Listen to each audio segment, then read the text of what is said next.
What's up, y'all? Erebus here. Wanted to give you a nice dose of nostalgia. We are playing on the original PlayStation 1.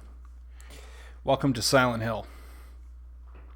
And, quite specifically, my lore through / detail pointing out through / fun through.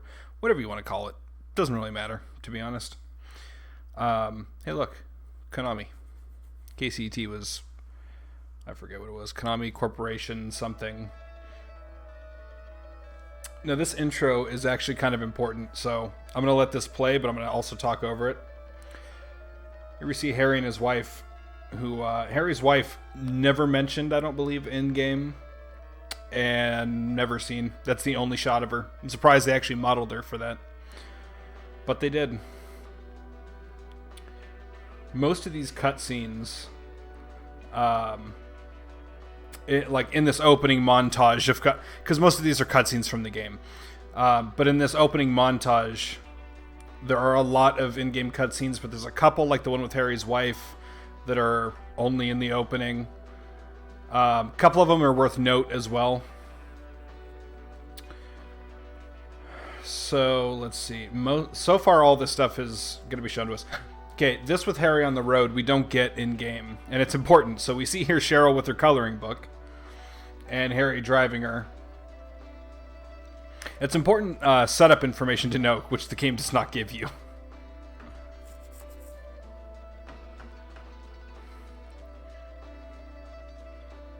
Okay, now, here's Sybil.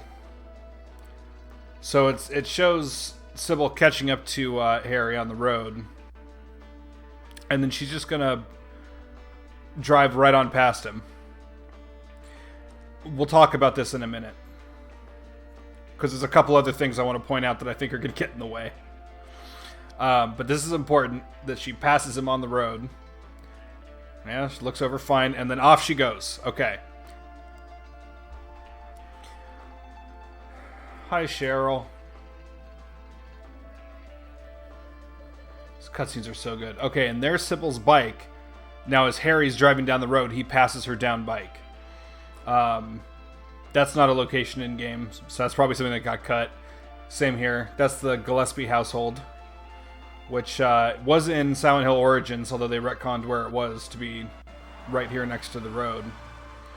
Okay, so the important thing about Sybil's bike is that some people think the movies are under the impression that Sybil was chasing Harry into town or had some affiliation with Harry, because in the movies, that's what happens with Cheryl and Rose da Silva. Yeah.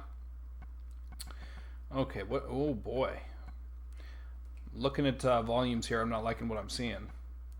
So we got the sound effect and BGM, and that's it. Okay, I was gonna try to turn the voice acting not off but down, because it seems to be a bit buggy. I think my disc might be slightly damaged.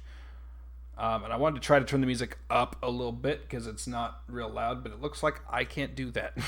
So, sorry about you. Okay, so we're going to get in here. Before we begin, I'm so excited to be doing this.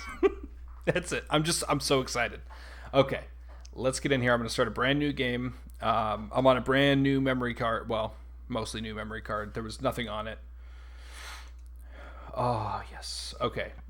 Just so as you know, in case you never figured it out or tested it on your own, easy, normal, and hard are the same game. The difference is easy, enemies die faster, and you die slower. Normal, normal. Hard, the opposite of easy. So we're going to go with normal. I considered doing a hard run, but because I'm going to be trying to point a bunch of stuff out and talking to you guys the whole time, I don't think it's a great idea. Okay, so here we are, starting off. Harry's waking up. Of course, the bad ending basically, negates this cutscene like it didn't quite happen because he doesn't wake up. But that's okay. We're going to ignore that because that's not the ending we're going for anyway. Oh, I love this game so much. It's been a couple years since I've played it, but I do play it intermittently now and again, so Cheryl, where could you be? Strange. It's quiet. Too quiet. This place is like a ghost town.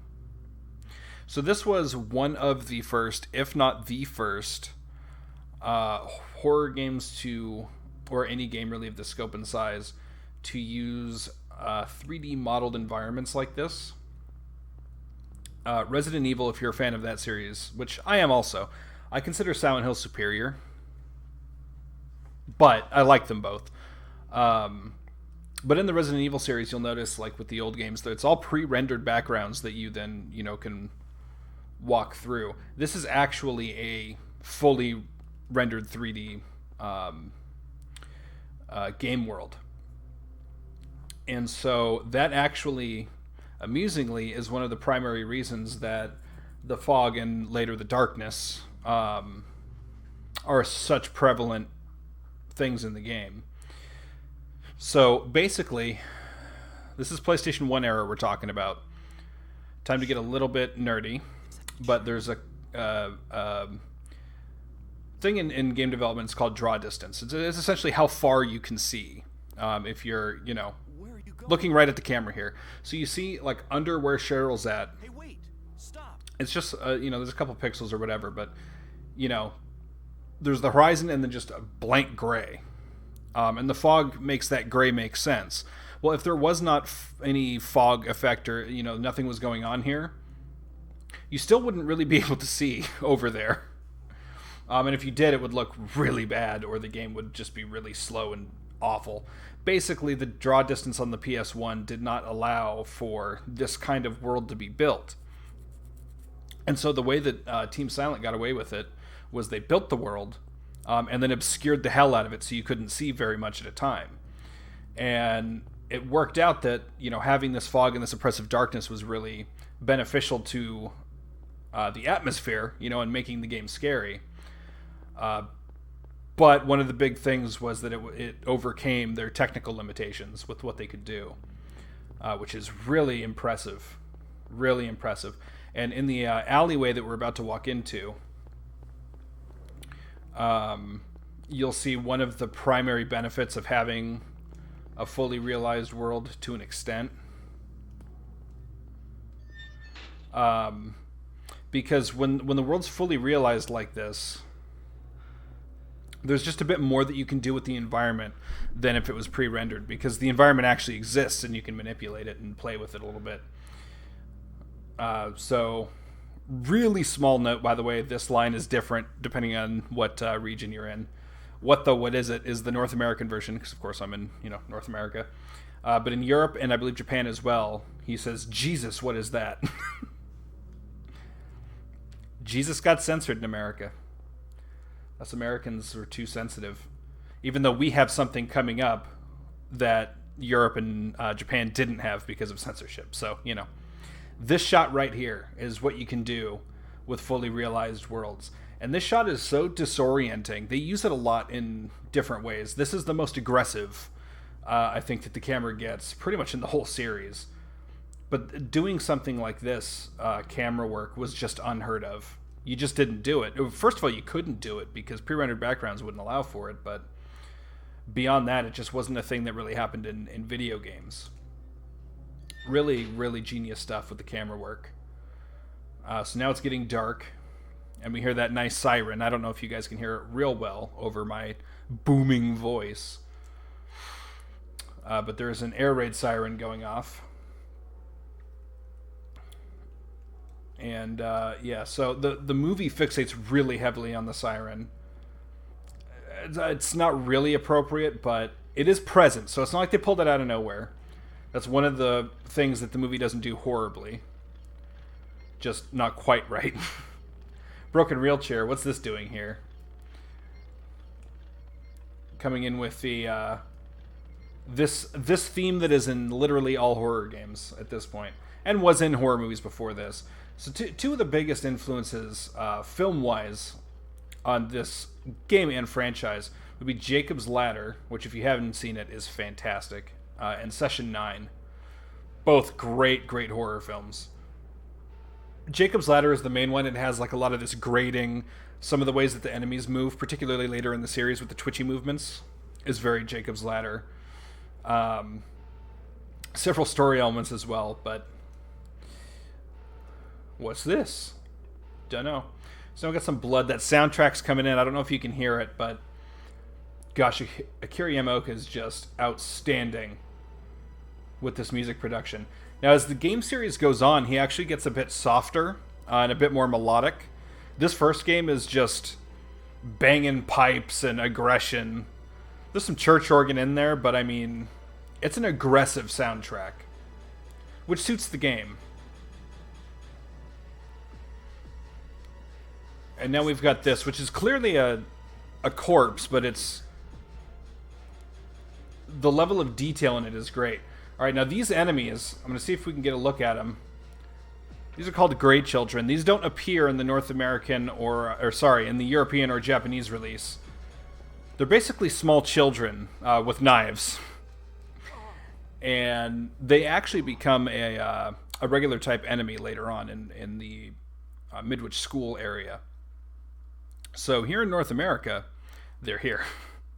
In Europe and Japan, they were replaced by an enemy that comes in later in the game in North America called the Mumbler. So North America has all the monsters. Everyone else has one less. Because it was just... censorship boards thought it was too far to have an enemy that's basically just a child with a knife. Especially when it's a common type enemy later on that you need to kill. So now we've got this first epic cutscene. Like I've been run over by a truck. But I'm alright, I guess. Yeah, I did get this far when I tested the audio earlier. It's interesting. It's different. Where those little glitches are coming in, it's in different spots. So I do think it's related to my game disc. Some of them are the same, but some of them aren't quite in the same spot. So sorry about that. That's kind of a bummer, but I'd like to find out myself. it's PS1. What are you going to do? Uh-huh. Okay, so Have you seen a little girl? when I mentioned before that it's important that Sybil gets here first, Just turned 7 or how Harry passes her down motorcycle, implying she gets here first. So she's been here longer than Harry has. Sorry. Which is interesting. The person I've seen in this town is you. So she's been looking around. She hasn't seen a single other person other than Harry. And she's about to say here, I think, unless she just did, that things are pretty wonky. And But from what I can tell, there it is. Something weird's happening. So it doesn't... there's no indication that she's going through quite as nightmarish of an experience at this point as what Harry's introduction was with the dark alleyway. But she definitely knows that something is wrong. Very wrong. Sybil Beck Which I think helps justify something that a lot of people don't like about this from Brams, the next opening town scene. Brams. over. Phones are all dead. Brams or Brahms is a different distance from Silent Hill in every game that it appears in. I think in one it's like 20 miles, and another it's like 400 kilometers or something. It's always different, and it makes no sense. Where do you think you're going? My daughter. I've got Gotta find her. Alright, so pretty much as soon as we get control of Harry, I'm gonna have like a slew of references to show you. So just be ready for that. Dangerous out there. In that case, I need to find her now. Cheryl's my little girl. Now, I can't just leave her out there by herself. between a couple of the parts, I'll try to do a bit of digging and research to see if I've forgotten something, because I have forgotten a lot about the series. But I don't believe we're ever given a credible justification for why Sybil's even really here. Harry, because of Cheryl, was more or less drawn here You pull the trigger with a magical curse. It's possible that Sybil just being in and don't close proximity on the road was just also affected. That's very possible. go blasting me. But I don't recall. So I'll double check for you, and I'll put a note around this point in the video if I find something, but I don't believe we're ever really given a reason Thanks. outside of maybe proximity to Harry. Do best to stay So that right there is the part that some people don't like, which is that a cop would not just hand a civilian a firearm. So my kind of take on that is, she knows something is very wrong here, and I think she doesn't say it point blank, but through, some of her language, like, is bizarre. The weather, which we'll get to when we step outside, I'll want to talk about the weather. But so, just through some of the things that she says, I think she's of the understanding that things are not happening by the book here. There's some kind of supernatural what the fuck happening. I think she has some kind of understanding like that, and that's why she breaks protocol and gives a firearm to a civilian. Because normally a police officer would not do that under any circumstances that I can think of. So I don't have a problem with it, but some people do. All right, right here on the counter, no nonsense. Have a health drink. Have a flashlight. And take this map. Now the map, we'll probably get in detail a little bit more like as we're walking around town, but this map, every single street except for one that's not on this part of the map, there's 3 chunks of the map, so... But other than one person on one chunk of the map, every other street name here is named after a famous author. So probably the most recognizable one or two, we've got Bachman Road, which would be named after Richard Bachman, which is an alias of Stephen King's. And then the bottom street there, Bradbury, is named after Ray Bradbury. So, and all of these are very famous authors. Levin Street, Ira Levin wrote Rosemary's Baby, on and on and on and on and on. So I don't go through every single one, but just so you know, they're all there. Now I don't want to turn because I think the camera angle is going to change, but also there's this, it changed on its own without me turning, damn it. Okay, well there is this nice arcade cabinet here, or not an arcade cabinet, a pinball machine. And this pinball machine is a real pinball machine. I can't get a very good angle on it, but I'll splice in some stuff. It's a old pinball called Medieval Madness, if I recall. This poster up here is also a real life reference. So this first room, I'm going to be talking a lot about references. Once we go outside, I'm going to do it a little bit less. There's still going to be some stuff that I want to show you as we go through, mainly the exterior in town. But a lot of it in here is going to give you an idea, at least, of how chock full this game is of references. So here's a reference. Someday someone may experience these bizarre events. Hopefully they will find my notes useful. There is a quote from the Stephen King book, The Mist, that is almost exactly this. The protagonist says, references being in a diner, and there's a counter, and says, I'll leave these pages here, in the event that someone finds them down the road and finds use out of them. Something to that effect. I don't remember the exact quote, but it's very similar. So that is our save mechanic. Now this poster, let's see what kind of angle I can get on it. Not a good one at all, really. So I'll do that thing again. I'll splice in some stuff. But that poster says, study, damn it. And it's actually a picture of Stephen King pointing a shotgun at the camera. And that is a real advert that ran in Stephen King's college newspaper. So just fun. So now right here off the bat, in the first room, we just got control of the character. We've got 2 health items, a gun, a knife as a melee weapon, and a flashlight. The other games don't do that. And I think for good reason. It's a little bit like, here are the tools that you need, now go play the game. It's not quite as well done, I don't think, in this one as it is in later games. It's fine. It's not bad. It's just, I think it's better later on. Radio, is it broken? Can't hear anything. And here comes one of my favorite lines ever. As I try to exit. Before the monster encounter, because we're about to get jumped. Before that. Huh? What's that? Radio. Huh. Radio. What's going on with that radio? What's going on with that radio? Listen to this English dialogue written by a Japanese person, clearly. Okay, so now we've got our first encounter. So it would be helpful if I actually equipped my firearm. Let me remember what my buttons are. Oh god, that's a strafe. Okay. 4 bullets, huh? This is not a dream. What's happening to this place? Seems like a lot. Wish I hadn't gotten hit. Now, the enemies in Silent Hill are always based on something.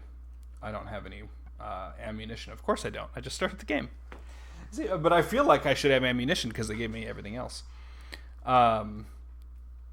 So in most of the games, I think I can say that correctly. Most of the games, it's the monsters come out of the protagonist's subconscious to an extent. The monsters are related to the protagonist. In this game, that's not the case. It's not true at all. It's out of Alessa's subconscious, and so this guy right here is more or less. I think it's called a flying screamer or something. It's essentially a pterodactyl. A lot of the monsters in this first game are either animals or related to animals in some fashion, and that includes the bosses are primarily animals as well. And that's because Alessa was very much into animals, very interested in them, and either because she liked them or because she was afraid of them. There's both on the spectrum. Now here in the window, this poster, you can't see it very well, but it's the red and black one to Harry's right. Is for a band called Portishead, which if you listen to them, you'll know a bit of where Akira Yamaoka got some of his inspiration. I'll play you a little side by side, assuming YouTube doesn't kill me for using copyrighted material. But I'll try to play a few seconds of Portishead and then a few seconds of the main theme of this game so you can see the similarity. It's pretty interesting.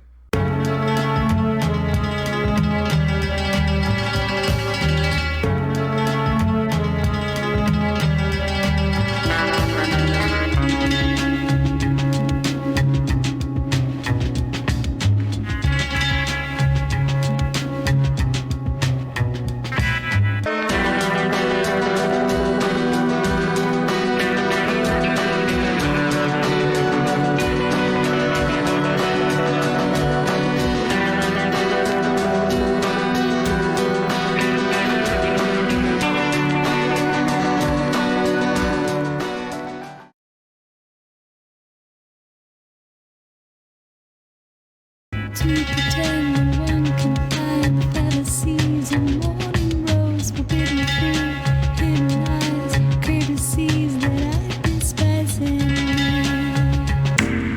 A letter to my future self. Am I still happy I began? Have I grown up pretty? Is Daddy still a good man? Oh, I forgot to grab the radio. Oh boy. I'm glad the game stops you from leaving, because that could have been bad. Radio is a very useful tool. Alright, so now we get out into town. So the first thing that I want to point out with town, we talked about the fog. Where could Cheryl have gone? And actually, before we get to the weather, there's just so many things at the beginning of the game, back to back. So the cafe that we're in is the Cafe 5 to 2, which is a reference to Cafe 5 to 2 in the movie Natural Born Killers. Guess I'll have to check that alley again. Okay, so we're going back to the alley where we were forcibly killed. It's going to zoom in a bit for us. And the element of this that I like is writing on the map. I think that's really cool. Okay, let's see if we can see this one too, because this is also a reference. The news. Oh boy, can you not see that newspaper. So I will, once again, I'll splice something in here. Yeah, he has nothing to say about it because it's just a little Easter egg sort of detail. But in that newspaper holder is a newspaper, and the headline is Bill Skins 5th. It's a reference to Buffalo Bill and Silence of the Lambs. I believe that's supposed to be a Coca-Cola sticker on the back of that car. So just you can see from the first, whatever 4 minutes of having control of the character, how many references are packed into this. And like I said, I'm calling a lot of them out, at the beginning, just to demonstrate how many damn references there are. I'm not going to spend the whole game doing that, because there's that many. For the most part, it's only the exterior. It doesn't have a ton of that sort of stuff.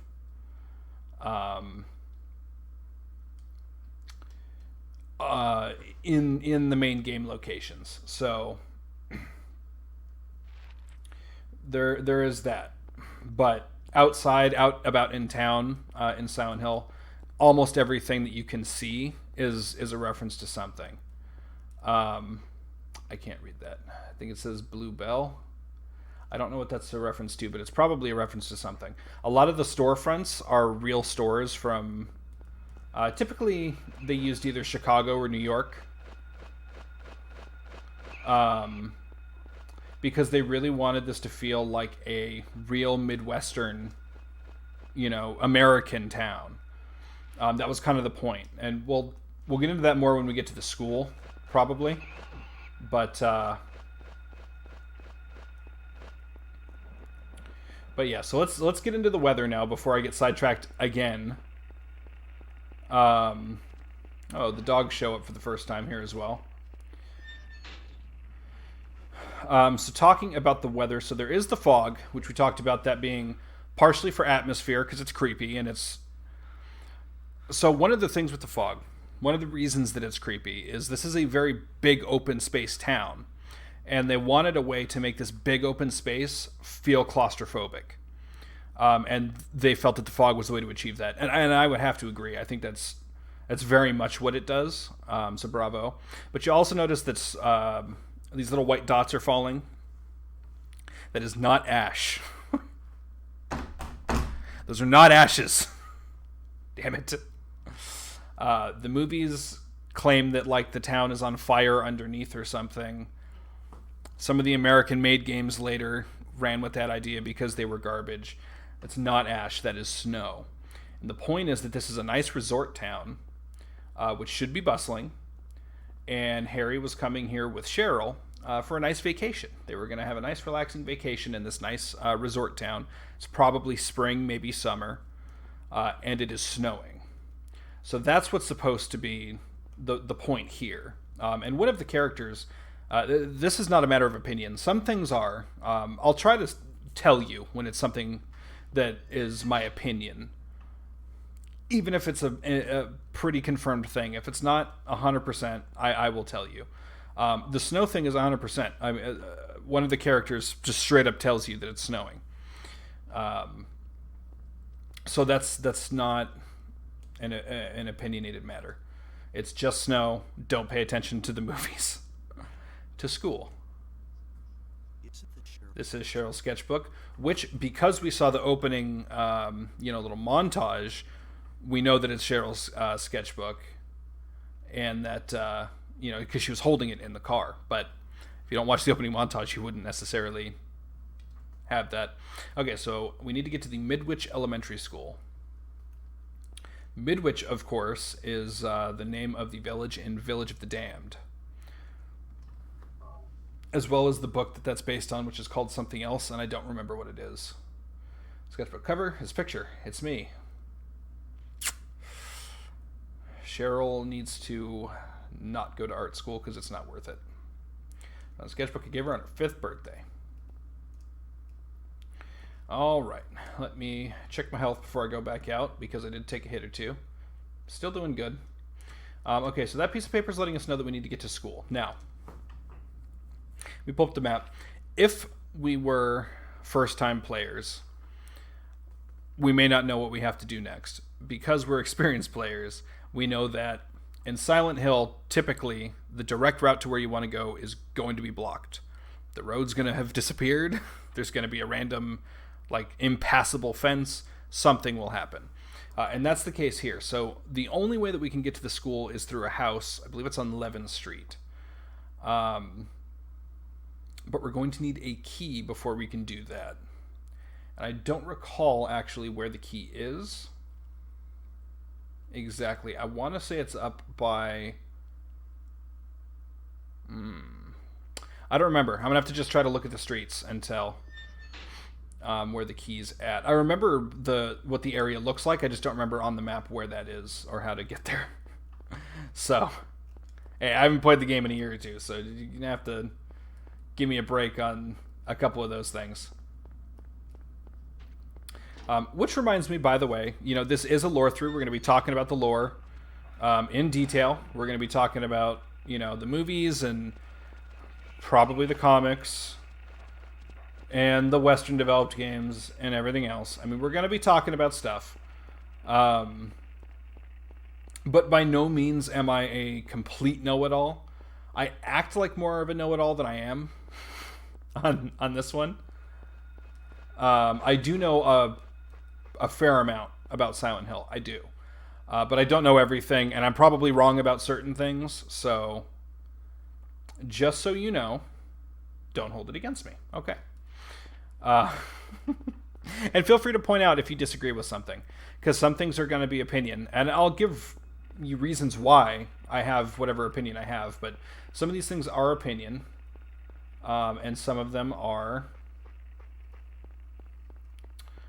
not opinion. Okay, so I just remembered where the key's at, and we just passed it, but there's a trigger we have to hit before, I think. We have to be told that we need a key before we can get the key, and it's one of these ruined streets that is going to tell us. So what are you? You were Matheson. Okay, let's try to head towards the school, since that's the logical way that you would go as a player. And let's see if the game is intuitive enough to put the clue there instead of a random location. What a shock. This is not a random location. This is how you would try to get to the school. Doghouse on Levin Street. Okay. It's that one. Good. I wasn't 100% sure if it was Levin or... What is that? Oh, no, Bachman is not the same one. So no, it would have to be Levin. Yeah. I don't know what side it's on. But one of these houses has a giant doghouse. And did I go the right way? Yes. Okay. So we'll check this side first, and then head to the other side if this isn't the one. But one of these houses has a giant doghouse. Just like that. With a key in it. House key was hidden in the doghouse. Take it? Yes, please. Yeah, it took a hit there.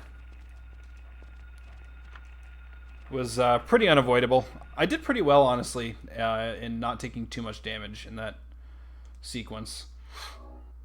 I'll go ahead and use the use a health drink though, because I don't want to die during a lore through. That'd be silly. At least not this early in the game. This door is locked. Okay, now this door is locked, and that leads you to think that you can find a key to open it. That's not true. You will never open this door if it says that it's locked. I don't remember what the trigger is. I don't even know if it's 100% confirmed what the trigger is. But by achieving a certain ending or doing a certain... There's a certain qualifier. Then in New Game Plus, this door will be open. And it has a katana. Super weapon, essentially. I don't actually know how good it is. I've never gotten it, so I've never used it.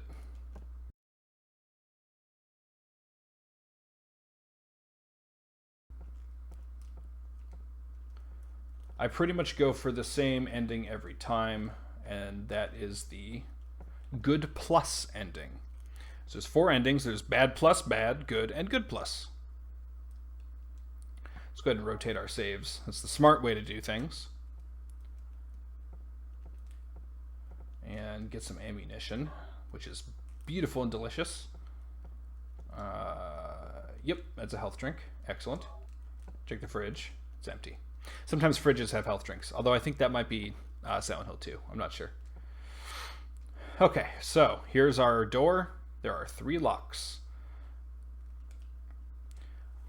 So, looking at the map here, if we were to go through there, then we'd come out over on the school side, so that is our path to the school.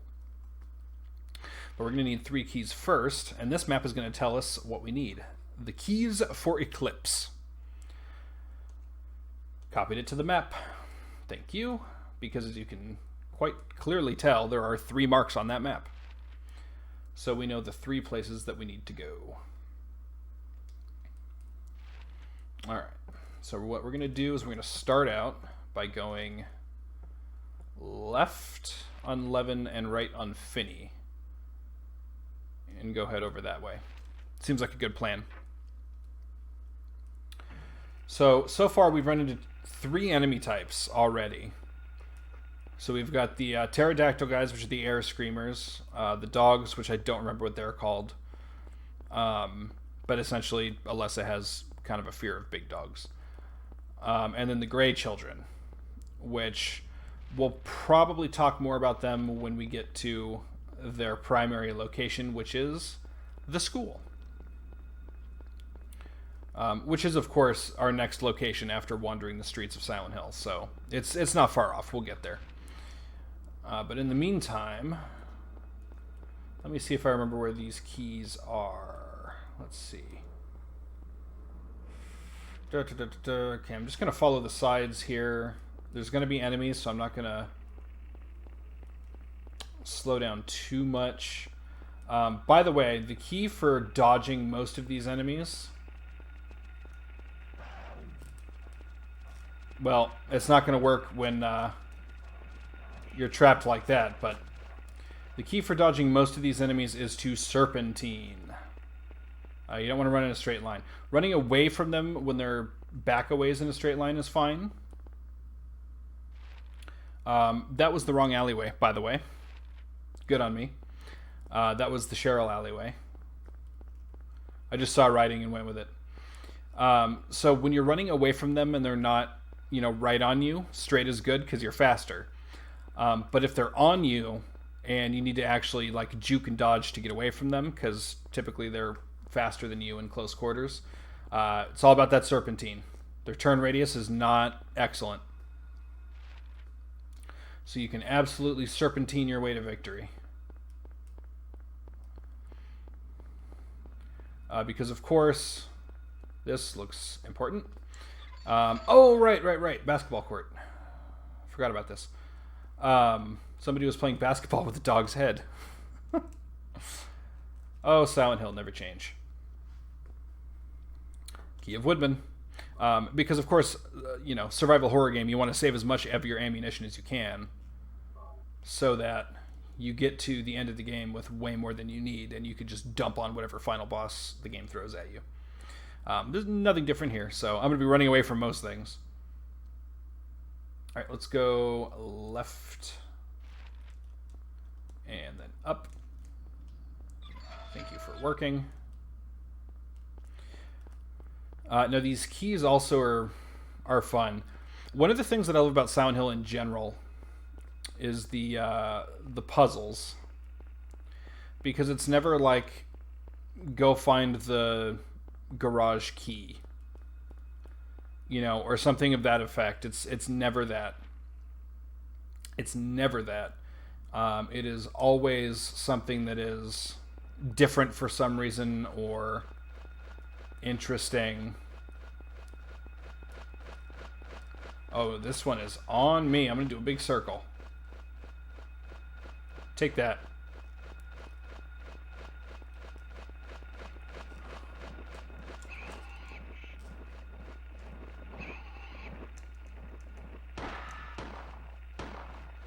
So the importance in Silent Hill combat is to always stay in motion if you can.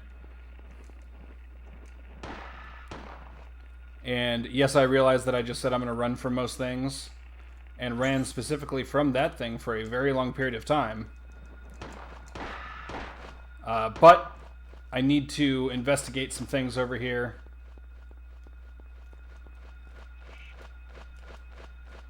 I was using my own trick against me of circling.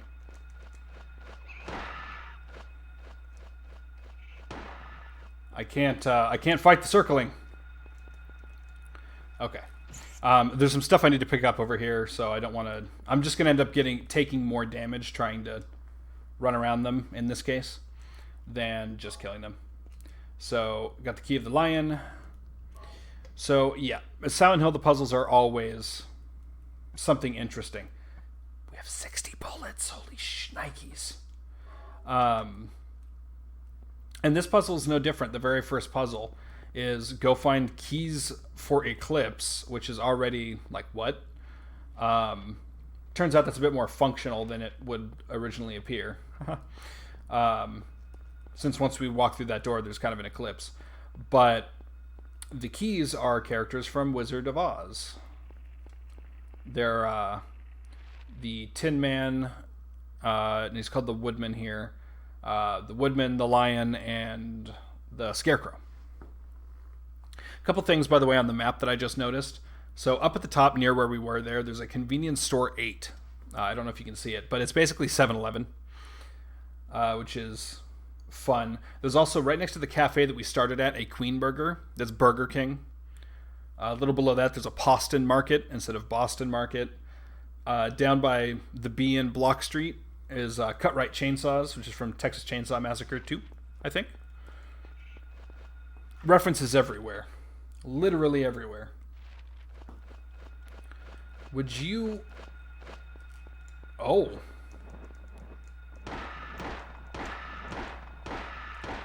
Got down on the ground and everything. That's... I don't know if I've seen that. Of course, I usually run away, so... It would make sense if I hadn't seen it before, but still. Surprising.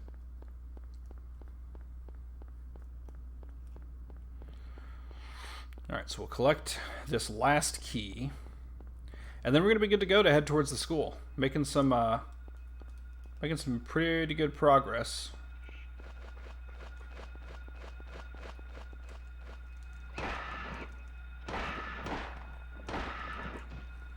Okay, this one is actively right where I need to go. So that one definitely had to die. Alright, Key of Scarecrow. We are, just like that, we are good to go.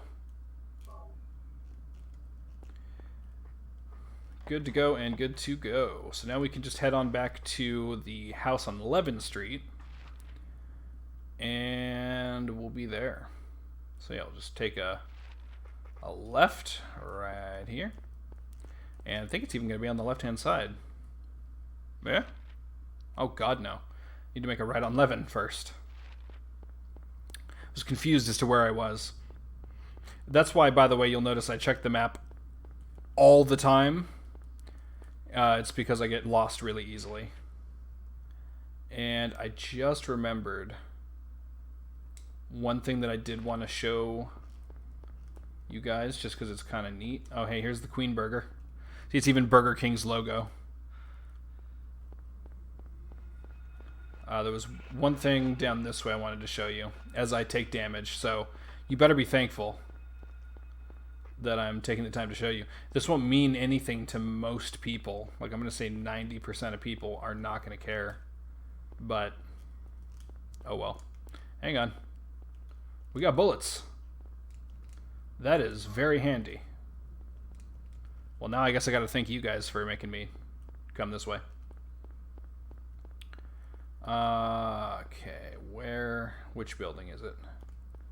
This one? Ah, yes, it's this one right here. The Metropole. You can't really see the sign. Let me see if there's one out front.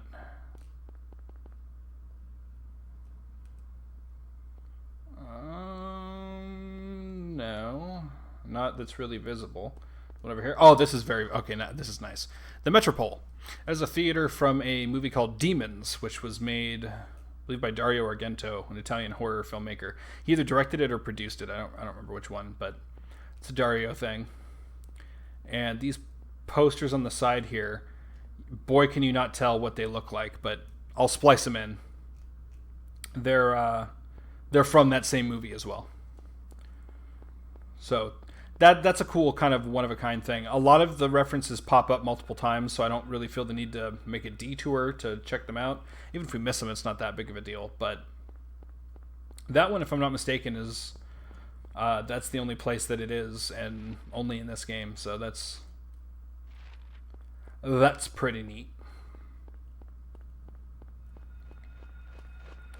Time for serpentining. Serpentine. need to make our way this way.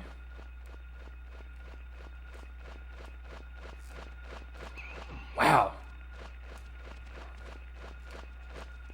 Even got through the power of the serpentine on that one. That was impressive. Alright, so once we unlock that door, then we'll be on the other side of Silent Hill, which is going to lead us to Midwich Elementary School. So that's going to do it for this episode. Next episode, we'll get into Midwich and look at some of the stuff there. There's a lot of lore going on in Midwich, and there is a lot to talk about reference-wise. Not a lot. It's mostly just like one giant reference that pops up a million times, and I'll only point out once. Other than that, it'll mostly be lore. So that's the first part. So hope you're enjoying this. I don't even know how long this was or is or will be, but hopefully you stuck around and enjoyed it. I hope you did. I'm having a blast playing the game by area like this. I think this is a lot more appropriate than how Let's Plays are usually done. So I'm having fun. I hope you guys are too. Let me know in the comments how you're feeling. Go ahead and toss me a like and or subscribe if you so choose. And as always, have a wonderful, wonderful day. See you next time.